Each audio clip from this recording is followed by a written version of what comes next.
शुरुआत करते हैं आज के बेहतरीन सेशन की, जिसका नाम है चावल की खेती आखिर कैसे करें, 11वें किस्म के प्रोडक्ट के साथ कैसे करें और इन प्रोडक्ट के माध्यम से हम लोग एक अच्छी खेती जिसमें कि हमें बीमारी ना हो और एक अच्छे बीज के साथ अच्छे उपचार के साथ कैसे करनी है। आपको तहे दिल से शुक्रिया अदा करता हूं। आप लोग सुरक्षित होंगे, स्वस्थ होंगे, मस्त होंगे और अपनी खेती को और अपने बिजनेस को बढ़ाने के लिए दिन रात लगातार मेहनत कर रहे होंगे। चलिए अब बात करते हैं अपनी आने वाली सबसे अच्छी फसल, जो कि 3 महीने के अंदर कंप्लीट हो जाती है, जो कि अच्छा पैसा देके जाती है। हम लोग अलग अलग राज्यों में अलग अलग लेवल से चावल की खेती करते हैं, तरीके से खेती करते हैं, सबका तरीका अलग अलग है। लेकिन जो जनरल जो अच्छी प्रैक्टिस है, आज मैं उसके बारे में बात करूंगा।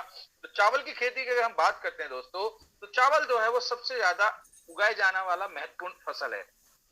तो चावल और गेहूं दो ऐसी फसल हैं जो सबसे ज्यादा उगाई जाती हैं। अब हम चावल की तैयारी करने वाले हैं। चावल बहुत ज्यादा पसंद किया जाने वाला है। चावल जल्दी पकता है, आसानी से आप उसको डाइजेस्ट कर सकते हैं, उससे कार्बोहाइड्रेट मिलता है, आपको फैट मिलता है, ये सारी चीजें मिलती हैं। और चावल जो है वो बहुत ज्यादा हमारे देश में खाने में, अगर मैं चावल की पैदावार की बात करूं तो भारत के अंदर लगभग 45.5 लाख हेक्टेयर में उगाया जाता है चावल।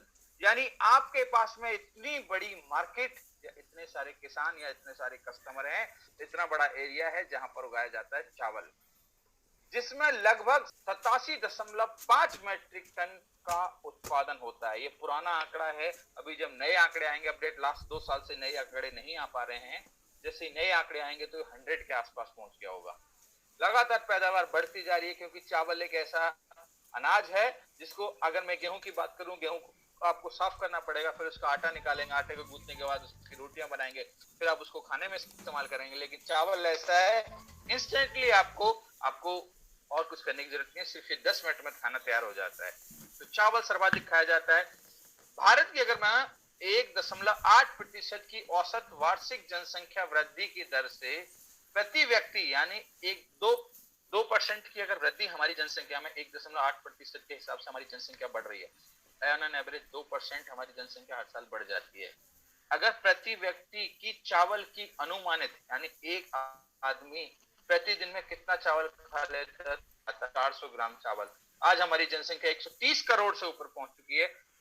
देखिए, 400 ग्राम चावल के हिसाब से 200 ग्राम सुबह, 200 ग्राम शाम को, 400 ग्राम चावल के हिसाब से देखें तो 2025 तक चावल की मांग, अभी हम सिर्फ 87.5 मैट्रिक टन उत्पादन कर रहे हैं और इसकी मांग आगे चल के 140 मैट्रिक टन तक पहुंचने की उम्मीद है। यानी दोस्तों बहुत बड़ी मार्केट है। अच्छे से इस फसल की पैदावार अगर आप बढ़ाते रहेंगे तो इस मार्केट से आपको, इस पैदावार से आपको बहुत अच्छा पैसा, इस फसल से बहुत अच्छी उपज मिलने वाली है। तो उसको अच्छा करने का तरीका क्या है, आज उस तरीके की बात करते हैं। तो जानते हैं चावल की फसल की शुरुआत कैसे की जाती है। चावल की आवश्यक, सबसे पहले बात करेंगे कैसी जलवायु की आवश्यकता है, आवश्यक जलवायु कैसी होती है। तो चावल की जो सबसे अच्छी ग्रोथ जो होती है, जो उसका पौधा होता है, जो उसका गाछ होता है, जो उसकी डार होती है, कहीं पर इसको बिखेर के डाला जाता है पानी के अंदर। चावल जो एक ऐसी फसल है जो कि साल, जब आप इसको लगाएंगे तो इसके सीजन में जो 2 से 3 महीने तक ये ज्यादा से ज्यादा समय पानी के अंदर ही रहता है, फसल पूरी पानी में रहती है। अगर अच्छी ग्रोथ की बात करें तो 20 से लेकर 37.5 37.5 डिग्री सेल्सियस का तापमान इसके लिए आवश्यक होता है। यानी ये 20 से कम पे नहीं उगेगी और 37.5 से ऊपर जाकर आराम से अच्छे से ग्रो करेगी। उससे थोड़ा ऊपर जाता है टेम्परेचर, हमारे यहाँ 40 प्लस में भी चला जाता है गर्मियों में टेम्परेचर, तब भी ये फसल एक ऐसी है जो कि पानी होने के बावजूद अच्छे से हरी भरी रहेगी और ग्रो करती रहेगी। लेकिन अगर आइडियल की बात करें कि सर अच्छा टेम्परेचर कितना होना चाहिए, तो 20 से लेकर 37.5 के बीच में टेम्परेचर रहेगा तो आपकी चावल की फसल बहुत अच्छी होगी। शुरुआती ग्रोथ की तुलना में फसल को ट्रिलिंग के दौरान उच्च तापमान की आवश्यकता है। कहना ये चाहते हैं कि जब आप अपनी फसल को लगाते हैं, चावल की पौध को लगाते हैं, छोटे छोटे पौधों को अपने खेत में लगा देते हैं, उस समय जब आपकी पौधे से, एक पौधे से दो, दो से तीन, तीन से चार, आप देखेंगे आपने सिर्फ एक ही पौधा लगाया था, और आप जब उसको कटाई के समय तक जाते हैं तो एक ही पौधे से कम से कम 20 से 25 पौधे हो जाते हैं और उसकी मोटाई इतनी हो जाती है। उसको बोलते हैं हम लोग ट्रिलिंग। ट्रिलिंग का मतलब होता है एक में से ही बहुत सारी ब्रांचेज या शाखाएं निकलना। उस समय जब आप ट्रिलिंग का समय आता है, जब उसमें से शाखाएं निकल रही होती हैं, तो उस समय टेम्परेचर थोड़ा हाई रहना चाहिए। और हमारे देश का मौसम का, वातावरण का ऐसा असर है कि ऑटोमेटिकली हमारे यहाँ पर टेम्परेचर हाई हो जाता है। बौर आने का मतलब होता है जिस टाइम उस पर फूल हल्का सा चावल बनना शुरू हो जाता है, सफेद कलर का हल्का सा पाउडर जैसा बौर आने के समय 26 से लेकर 30 के बीच में टेम्परेचर रहने से आवश्यकता होती है। यानी जो 26 साढ़े 26 से लेकर 30 के बीच में टेम्परेचर रहेगा तो आपका जो फूल है या बौर है उसके अंदर चावल अच्छा बनेगा। विभिन्न किस्मों के अनुसार इसकी नमी की जरूरत, यानी अलग अलग देश में कहीं 11 से 9 है, कहीं 11-21 है, कहीं 23-0 है, कहीं मोटा चावल बोया जाता है, कहीं बासमती बोया जाता है, कहीं पर सरबती है। अलग अलग रीजन के अंदर कहीं पर लाल चावल बोया जाता है, कहीं पर काले चावल की खेती होती है। तो अलग अलग रीजन के अंदर यानी देश के हर एक भाग के अंदर चावल होता है और हर किस्म के अनुसार उसकी नमी नमी यानी उसको गीलापन, किसी को ज्यादा पानी चाहिए, किसी को कम चाहिए, कोई कम समय में पकती है, कोई ज्यादा समय में पकती है। लेकिन शुरुआती दौर के लिए भारत में अनुकूल जो होगी आर्द्रता, मतलब ह्यूमिडिटी कितनी होनी चाहिए, तो वातावरण के अंदर ह्यूमिडिटी 83 से लेकर 58%। और देर के लिए यानी जो अर्ली, जो समय पर जो बोई जाने वाली जो प्रजातियां हैं यानी जो बीज है उसके अंदर 83 से लेकर 58% की हमारी नमी होनी चाहिए। और जो लेट करते हैं, जो लेट बुआई करते हैं उसके लिए 67 से लेकर 68% होनी चाहिए। यानी जो शुरुआत होगी उसके अंदर नमी ज्यादा होनी चाहिए। और ये नमी कब बनती है आपके हवा में, जब बरसात आ जाती है, बरसात आने के साथ में जब गर्मी बनती है, और गर्मी जो है, गर्मी के कारण पानी जो है भाप बनकर वो आपकी मौसम के अंदर ह्यूमिडिटी हवा के अंदर पानी की मात्रा को बढ़ा देता है। ये चावल के लिए बहुत अच्छी होती है। तो अलग अलग तरीके से पूरे देश में इसकी खेती की जाती है, लेकिन इसका जो सीजन होता है उसकी शुरुआत मई मंथ से ही स्टार्ट हो जाती है। चावल किस प्रकार की मिट्टी में अच्छा पैदा होता है? चावल कम परंपरागत यानी जो हमारी जो मिट्टी होती है परमेबिलिटी, जिसके अंदर पोर यानी हल्की फुसफुसी मिट्टी ना हो, और हल्की सी हमारी ऐसी मिट्टी होनी चाहिए जो चिकनी मिट्टी हो, चिपकने वाली मिट्टी हो, अच्छी तरह से बढ़ जाता है। विस्तृत श्रृंखला की मिट्टी पर प्रतिक्रिया दें, अर्थात जिसका पीएच, जिस मिट्टी का पीएच 5 से कम ना हो और 8 से ज्यादा ना हो, उस मिट्टी के अंदर का पैदावार है वो बहुत अच्छी होती है। यानी चावल के लिए जो 5 तक भी चावल की फसल को अच्छे से किया जा सकता है, 8 से ऊपर नहीं होनी चाहिए, तो ये चावल की फसल जो है बहुत अच्छी होती है। आमतौर पर चिकनी मिट्टी या बलुई मिट्टी में चावल बैन, जैसे आपको बताया कि ये गाढ़ मिट्टी इसको बोलते हैं, ये मिट्टी थोड़ी चिकनी होती है और इस मिट्टी के अंदर पानी जो है वो ज्यादा समय तक ठहरता है, ये पोरस नहीं होती है, जिससे कि इसके अंदर चावल की फसल बहुत अच्छे से होती है, क्योंकि चावल को चाहिए सबसे ज्यादा पानी। चावल के लिए अगर आप किसी खेत में सिलेक्शन कर रहे हैं, अगर आप चाहते हैं आपकी पैदावार हो, तो वहां पर देखें कि वहां की मिट्टी किस तरह की है। चिकनी है, बलुई मिट्टी है, तो वहां पर चावल की पैदावार अवश्य अच्छी होगी। अब बात करेंगे हम लोग वैरायटी की। कुछ किस्में हैं, कुछ वैरायटी हैं, जैसे कि PR 126 है, PR 124 है, 123-22, 121 है, 118 है, इस तरह की 1121 है, 2309 है, 1105 है, बासमती है, पूसा वनस्पति है, अलग अलग तरह की वैरायटीज हैं जो मार्केट के अंदर आज आपको मिलेंगी। बस मेरा यही है कि अगर आप अपना बीज इस्तेमाल करें, ज्यादातर किसान अपना बीज इस्तेमाल करते हैं, मार्केट से खरीद के लाते हैं, तो बीज का शोधन जरूर करें। बीज का शोधन करने से मतलब है कि बीज को उपचारित करें। बीज उपचार करना बहुत ही आवश्यक है। अगर बीज का उपचार आप शुरुआत में करके चलते हैं तो आपको आगे चल के चावल के अंदर आने वाली बीमारियों से निजात मिल सकता है, आप उन बीमारियों को दूर कर सकते हैं, क्योंकि चावल के अंदर बहुत ज्यादा फंगस, फफूंदी की बीमारियां आती हैं। उसके बारे में मैं आगे आपको बताऊंगा। अब बात करते हैं इसकी रोपाई कैसे होती है। देखिए यहाँ पे एक सुंदर सा चित्र है, यहाँ पर कुछ मेरी माता जो बहनें हैं जो चावल की रोपाई कर रहे हैं। तो कुछ स्टेट्स के अंदर इसको इस तरह से रोपाई की जाती है, एक जगह पहले नर्सरी तैयार की जाती है।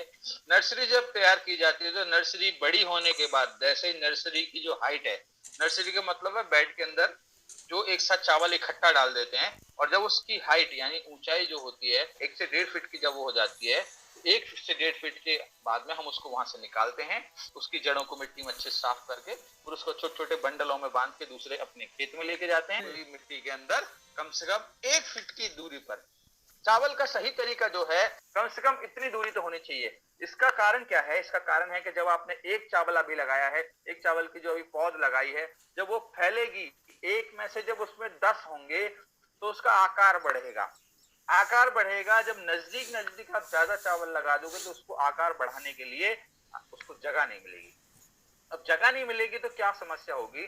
समस्या ये होगी कि उसके बीच में से जो ह्यूमिडिटी, गर्मी बन जाएगी, और जब उसके बीच से पानी या उसके बीच में से हवा पास नहीं होगी, हवा पास ना होने के कारण उसमें फफूंद रोग परेशानी आना शुरू हो जाएगी। फफूंद रोग से परेशानी आने शुरू हो जाएंगी और उसके अंदर दूसरों के मुकाबले बीमारियां ज्यादा लगेंगी। तो दोस्तों, जब चावल की रोपाई करें, आप हम सभी किसान के बेटे हैं, और जब हम किसान की तरीके से थोड़ा उसमें टेक्नोलॉजी ऐड कर देंगे, प्रैक्टिकल आप लोगों का हमारा बहुत अच्छा है, हमारा ट्रेनिंग, हमारा जो है थ्योरी अच्छी है, आपका प्रैक्टिकल अच्छा है क्योंकि आप हाथ से करते हैं। मैं इस चीज के लिए आपको सैल्यूट करता हूं।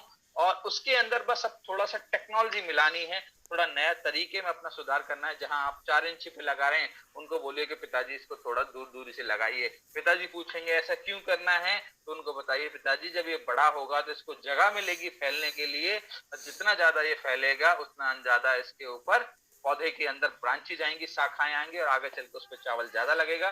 दूसरा, इसके बीच में से हवा पास होगी। जब ये बड़ा हो जाएगा तो हवा पास होने से इसके अंदर गर्मी नहीं बनेगी, और गर्मी नहीं बनेगी इसके अंदर मच्छर पैदा नहीं होगा। और दूसरा, फफूंदी की या फंगस की बीमारी या भैंकुर की, नोना की, भुआ की बीमारी नहीं लगेगी।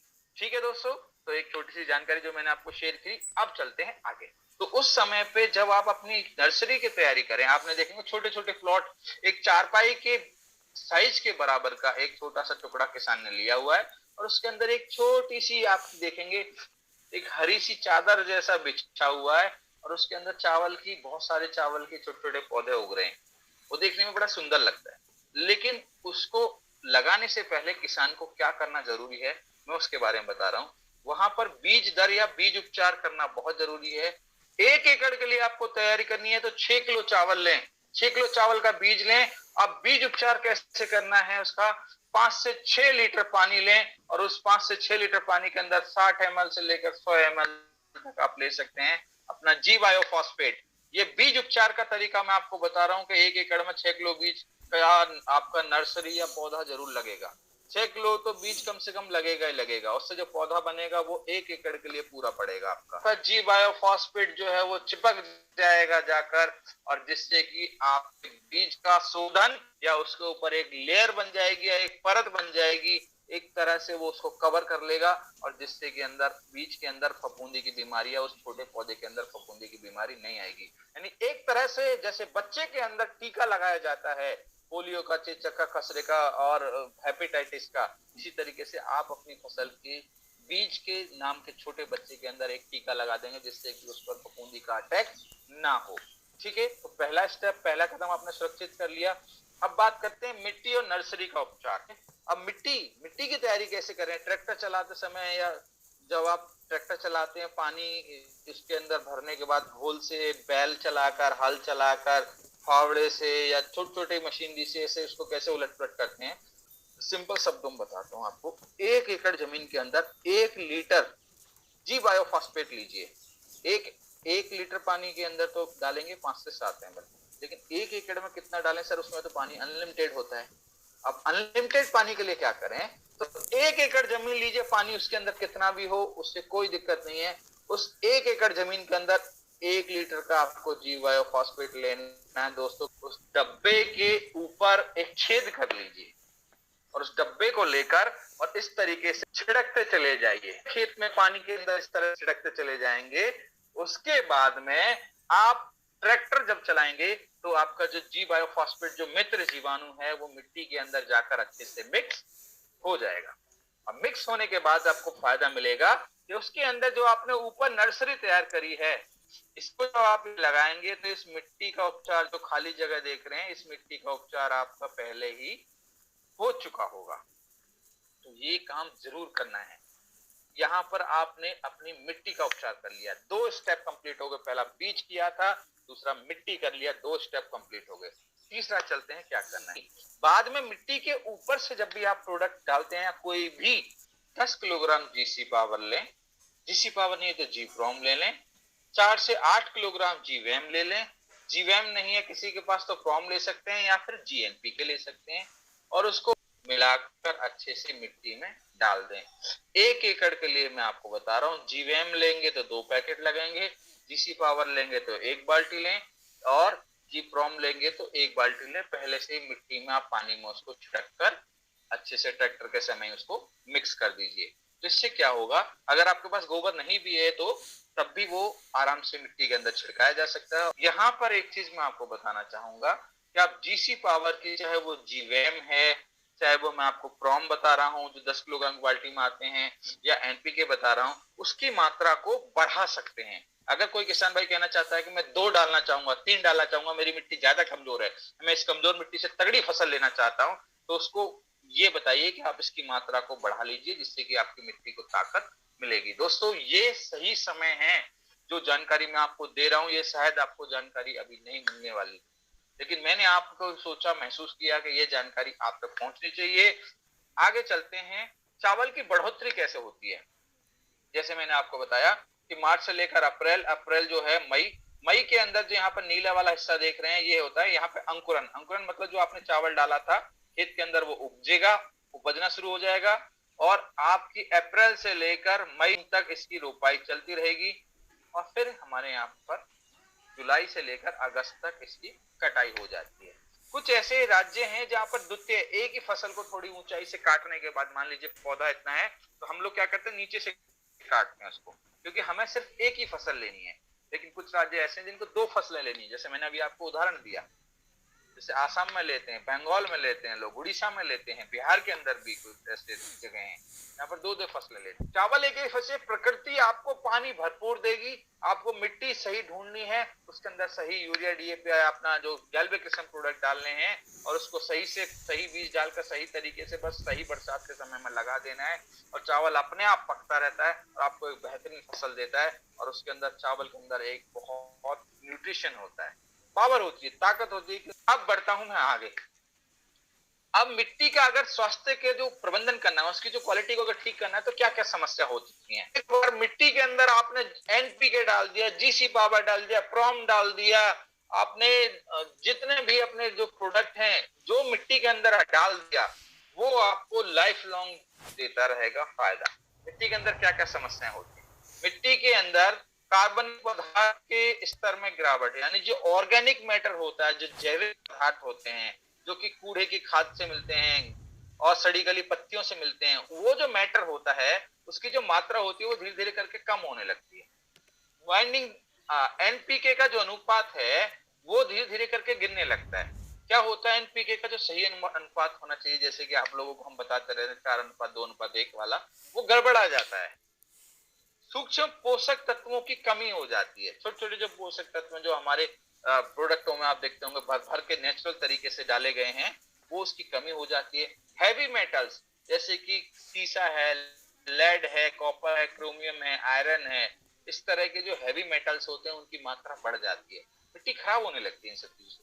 कम दक्षता वाले, यानी कम, आमतौर पर क्या कोई ना आपको बोलेगा कि इसके अंदर इतना 50 किलोग्राम डाल दो, 200 किलोग्राम डाल दो, इसमें 400 किलोग्राम ऐसे कीजिए, कैल्शियम डाल दीजिए, आप इसके अंदर फास्फोरस डाल दीजिए, ये डाल दीजिए।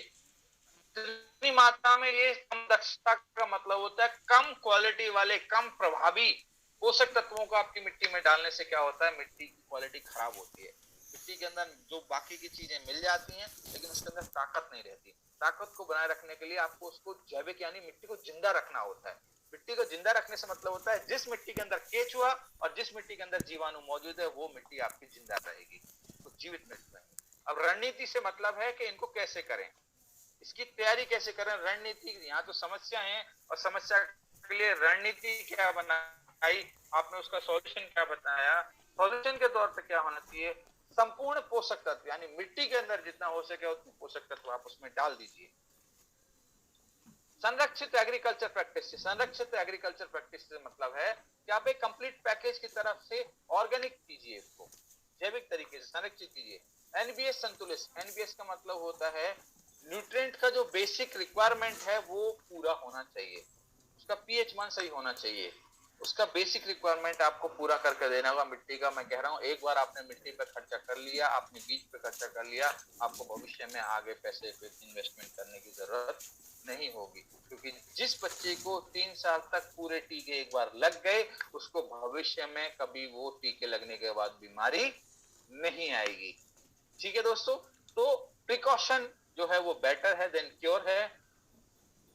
आप पहले से करके चलिए। हम हमेशा कहते हैं कि जब भी कोई बीमारी आती है, तो हमें उसका तब पता चलता है जब तक वो हमारी फसल को या हमको कोई नुकसान ना पहुंचा दे। और नुकसान का मतलब है समय का नुकसान, आपके पैसे का नुकसान, आपके शरीर का नुकसान, आपकी पैदावार का नुकसान, आपकी मेहनत का नुकसान। यानी नुकसान जब तक नहीं होगा तब तक आपको बीमारी समझ में नहीं आएगी, तो उस बीमारी से बचा जा सकता है। बहुत सारी ऐसी परेशानियां होंगी कि जिनको आप अपनी फसल में, जो लोग हमारे प्रोडक्ट को इस्तेमाल करते आ रहे हैं, गैल्वेकेशन के प्रोडक्ट इस्तेमाल करते हैं, उनको पता ही नहीं चला होगा और वो फसल में बीमारी आई होगी और उसने उस चीज को कंट्रोल करके वहीं पर दवा दिया होगा। तो इस चीज को आप पहले से करके चलिए, इसीलिए हम बार बार कहते हैं कि आप पहले से ही मिट्टी के अंदर, बीज के अंदर अपने प्रोडक्टों का इस्तेमाल करके चलते रहिए। चलिए दोस्तों, अब मैं आप बताता हूं कि चावल की फसल के अंदर कौन कौन सी बीमारी आपको मिलेंगी। चित्र के साथ मैं दिखाऊंगा आपको। सबसे पहले फफूंदी। फफूंद यानी नौना, भुआ, भैकुर, फंगस। फंगस से होने वाला रोग कौन सा जो चावल की फसल में सबसे ज्यादा होता है, वो होता है blast, false smut, sheath blight. थोड़े वैज्ञानिक नाम है, मैंने हिंदी में ट्रांसलेट करने की कोशिश की है। Sheath blight, foot rot, kernel bunt, brown leaf spot. यहाँ पर 5 से 6 नाम यहाँ पर दिए हुए हैं, ये तो मैंने सिर्फ मेन आपको दिए हैं। और भी ऐसे बहुत सारी फफूंदी हैं जो हमारी फसल के अंदर, सीथ ब्लाइट हो जाता है, नेक ब्लास्ट हो जाता है, रूट ब्लास्ट हो जाता है, और हमारे अंदर जो है येलो ब्लास्ट आ जाता है, हमारा फ्रूट फटने लगता है। बहुत सारे हैं। बैक्टीरिया से आने वाली, ये थी मेरी फंगस की बीमारी जो यहाँ पर मैंने मेंशन की हुई है, इनके बारे में और आगे जानकारी दूंगा। फफूंद की बीमारी के साथ में अब मैं बात कर रहा हूँ हमारी बैक्टीरिया, क्योंकि फफूंद के साथ साथ बैक्टीरिया भी हमको परेशान करता है। मैंने आपको बताया, जैसे जो मेरे कुछ पुराने साथी होंगे उनको याद होगा कि हम जब पुरानी बड़ी ट्रेनिंग करते हैं उसके अंदर रोग कैसे आता है, कौन पैदा करता है, कहाँ आएगा, क्या, कौन उसको कंट्रोल करेगा, कंट्रोल करने के लिए कौन से उसके ट्राइंगल को, उस त्रिभुज को तोड़ा जा सके, उसको कैसे हम कंट्रोल कर सकते हैं, उसके बारे में हम लोगों को समझाते थे। और बैक्टीरिया जो है वो दूसरा रोग कारक है जो आपकी फसल में बीमारी पैदा करता है, और उसको नाम दिया गया है बीमारी का bacterial blight, bacterial leaf streak. ठीक है दोस्तों, ये 2 बीमारियों पे यहाँ पर मैं आपको नाम ले रहा हूँ। तो बात करते हैं, देखो फसल के अंदर आने वाली फफूंद से बीमारी जो है उसको आप लोग कैसे पहचानेंगे, उसका थोड़ा थोड़ा मैं आपको यहाँ पर आइडिया देता रहूंगा। देखिए, चावल की फसल में इस तरह से आपको फफूंद के धब्बे वाली जो है निशानी दिखाई देगी। ये जो है ये बेसिकली फंगस है। मैं आपको यहाँ पर दिखाना चाहता हूँ चावल में फफूंद रोग कैसे लगता है। यहाँ पर बड़ी अच्छे से आपको ये कॉटन रुई के जैसे फैली हुई दिखाई दे रही है। सबसे पहला रोग जो है फफूंद रोग, वो है ब्लास्ट। फफूंद जो है बेसिकली पहचान मैंने यहाँ पे बताई, फफूंद ये होती है। लेकिन फफूंद को चावल के अंदर जो बीमारी लेकर आती है तो कैसी दिखेगी आपको, यह ब्लास्ट।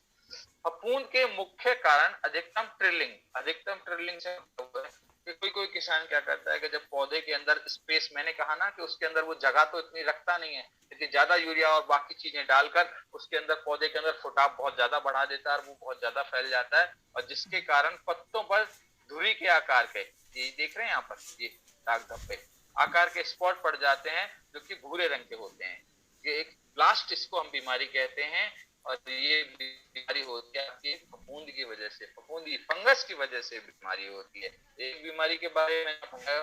दूसरा है फॉल्स स्मट। आपका दाना आएगा, दाने के समय में उसके अंदर दूध बनने लगेगा, मिल्किंग हो जाएगा। मिल्किंग के समय आप देखेंगे कोई कोई किसान क्या करते हैं, उसको ज्यादा से ज्यादा उसको यूरिया दे देते हैं, जिसकी वो उसके अंदर इतना मिल्किंग हो जाता है, इतना दूध बन जाता है कि वो उस दाने को फाड़ करके बाहर निकल जाता है। उच्च उपज वाली चावल की किस्मों में बढ़ रहा है फॉल्स मड।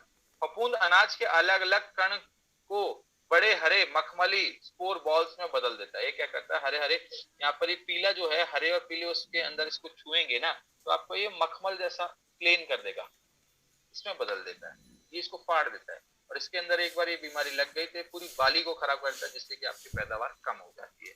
आगे बढ़ते हैं दोस्तों, आगे हमारा सीट ब्लाइट।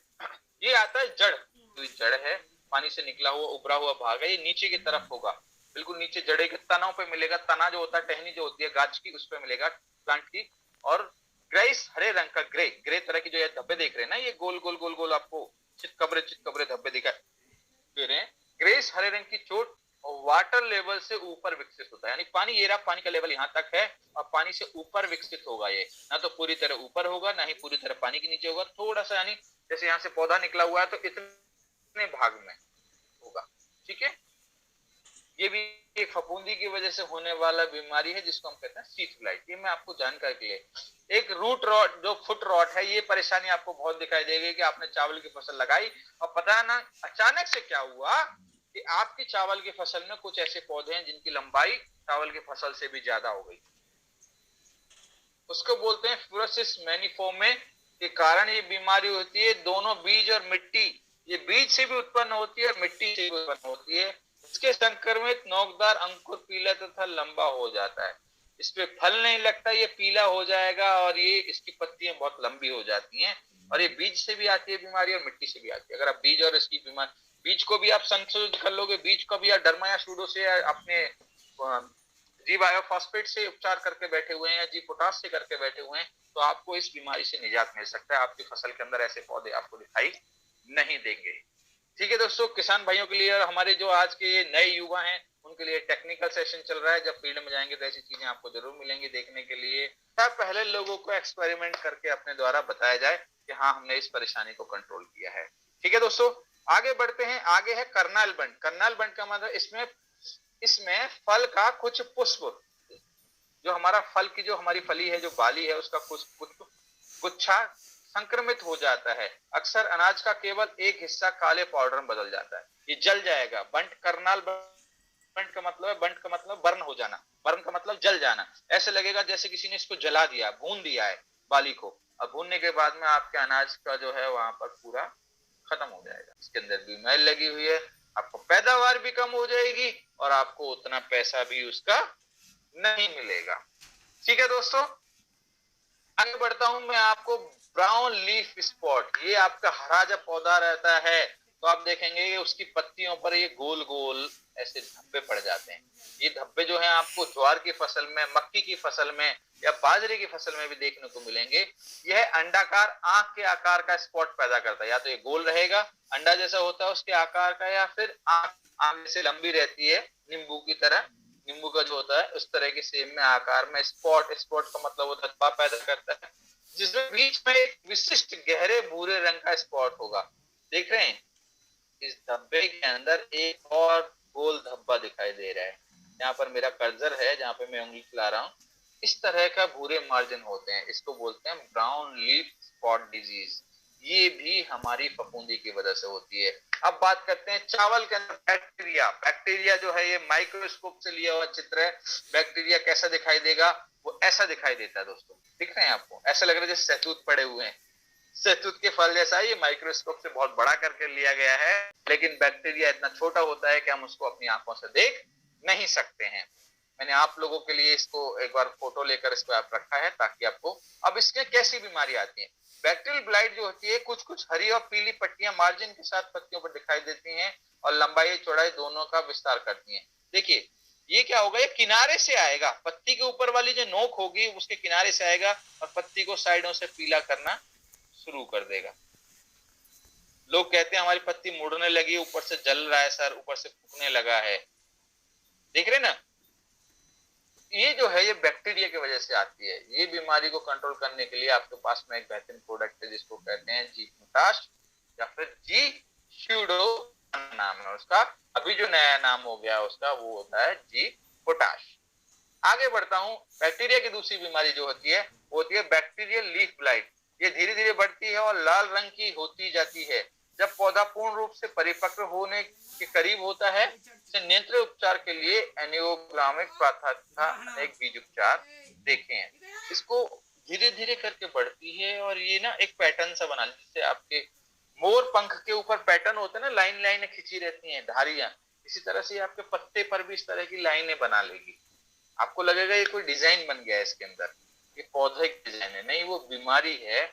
एनोग्रामिक प्रथाओं के तहत बीज में उपचार। अब इसको कंट्रोल कैसे कर सकते हैं, इसको कंट्रोल करने का तरीका है कि आप बीज का उपचार करके चलिए। एक बार ये बीमारी आ गई, जिस पत्ते के अंदर ये जो मैंने अभी बीमारियां बताई हैं, एक बार वो आ गई तो उनको रोका नहीं जा सकता।